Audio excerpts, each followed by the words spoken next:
Hi friends, welcome to my channel.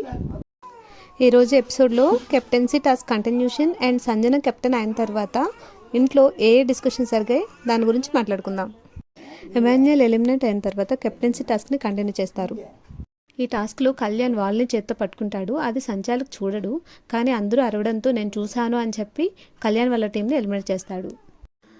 చాలా వరకు అందరూ రాముని టార్గెట్ చేస్తారు. అయినా కూడా లాస్ట్ వరకు ఉండి మంచిగా పర్ఫామ్ చేస్తాడు. శ్రీజాని ఎవరు టచ్ చేయరు కనుక తనే గెలుస్తుంది, కానీ లాస్ట్ వరకు ఉండడం చాలా గ్రేట్. కళ్యాణ్ని ఎలిమినేట్ చేసినప్పుడు హరీష్ వచ్చి సంచాలక్ ముందు ఇమాన్యుయల్ని బాడీ షేమింగ్ చేస్తాడు. నాకైతే అది వరస్ట్ బిహేవియర్ అని అనిపించింది. సో కెప్టెన్సీ టాస్క్ కంప్లీట్ అయిపోతుంది. సంజనాని బిగ్ బాస్ కెప్టెన్గా అనౌన్స్ చేస్తాడు.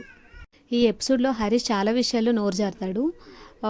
కెప్టెన్సీ టాస్క్లో ఎమాన్యుయల్ని బాడీ షేమింగ్ చేయడం and Bharani and Tanuja food prepare చేసినప్పుడు నేను తినను, సపరేట్గా ప్రిపేర్ చేసుకుంటా అని చెప్పడం, తర్వాత భరణి అండ్ ఎమాన్యుయల్ని ఆడవాళ్ళు అని చెప్పడం, చాలా విషయాల్లో ఇట్లా బిహేవ్ చేస్తాడు అండ్ చాలా పొగరుగా ఉంటాడు.